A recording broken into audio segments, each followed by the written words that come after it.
Cinematography has never been easier, and Fujifilm adds to that for one simple reason: film simulators. This isn't new, and in 2003, Fuji shared with the world how they see it, and maybe how you should see it, stylized through cinematography. So Fujifilm makes it really easy to produce a really cinematic looking image straight out of camera without having to edit anything in post or color grade or anything at all. So if you're not familiar with what film simulators are, essentially Fujifilm has taken their years of experience in the world of film photography and created a series of digital filters that replicate the look and feel of different film stocks. Now you might be wondering, why would I want this digital filter to apply this film simulator on my camera to produce a cinematic looking image supposedly? But with film simulators, it just makes it so easy to place that look internally on the camera and go out and produce some nice looking colors straight at the camera. Not having to color grade and color correct every scene is refreshing. And it feels a sense of creativity that I really enjoy, just going out and trying to find the light and following the light where the colors are and how everything comes together. You can see that the colors are somewhat muted, but there still is some level of richness in the colors. The highlights are rolling off in a way that creates a more pleasing image, and the shadows have a subtle warmth to them. And that can be done through going into your white balance and just bumping it up just slightly to produce a warmer looking image. I looked at my waveforms and just my scopes and everything, and I was just right above the blacker line. Everything was properly balanced, the colors, everything was set the same exact setting that I would roughly do if I were to put that in post.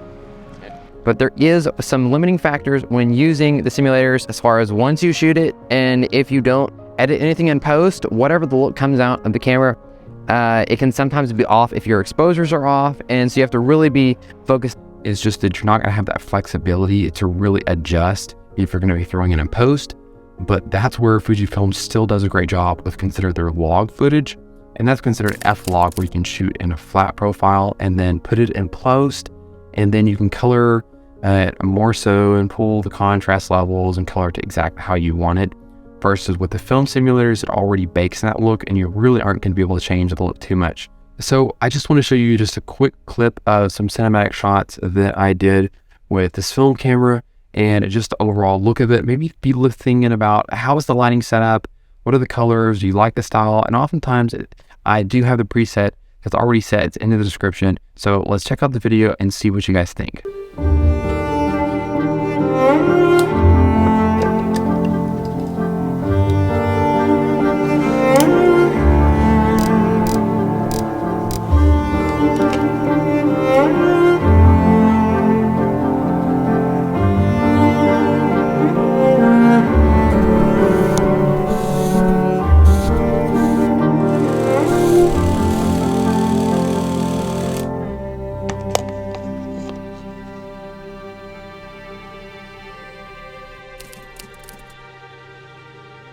So all those shots were shot with this Fujifilm X-E4, and I have that's considered classic chrome set for this camera, and I essentially just had the light set up properly, everything set up, and then I just had the color simulator. I didn't change it at all when doing those shots. Each scene might look slightly different versus if you do shoot professionally, then normally they go in and kind of tweak those each scene to make the colors match exactly, be consistent. So there is one of those factors to consider. So I will just say, when shooting cinematic, it's best, I've noticed, at least the way that I've had it set, to have it around -1 or so on the EV comp. That way it creates more of a cinematic look, and it creates some of the tones a little bit darker. So I would just say, if you're going to be using that, I would highly recommend that. Just decide the layout.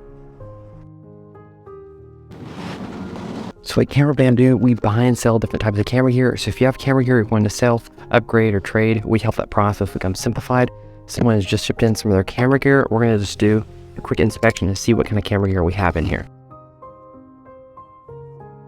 Let's see. Oh, let's say camera body. So it looks like we got a Canon SL2.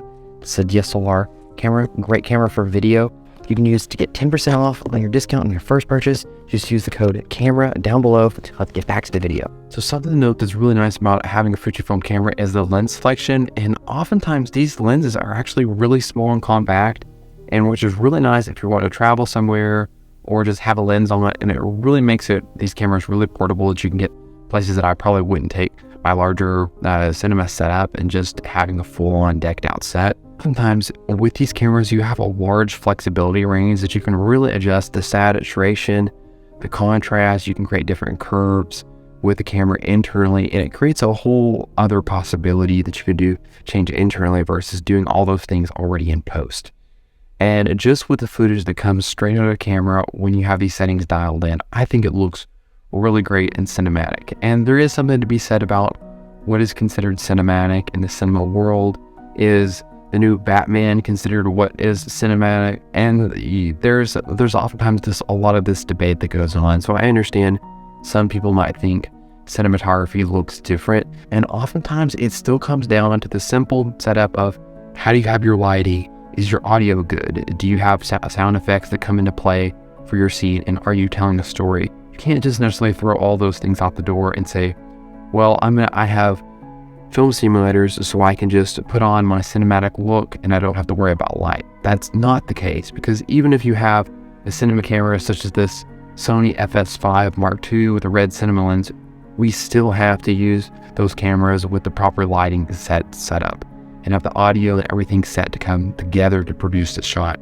So with these cameras, it's not going to fix everything, but just to understand as far as coloring and having a cinematic coloring style, it's fairly quick and simple to do that. So Fujifilm might be right for you if you like the retro compact size and style of these cameras, especially for lenses. It's really easy just to have small lenses and take them on a trip and not have to have all these massive lenses weighing you down. In general, it just saves so much time in editing. If you're a little bit tired of honestly editing videos and have to color grade and color everything and just want something internally in the camera, it's fairly quick and simple to adjust that. And then just simply, if you like the cinematic style look of these cameras, if Eterna Cinema and some of these different classic chromes, different styles, if you like that and find that really appealing, well then Fujifilm might be right for you.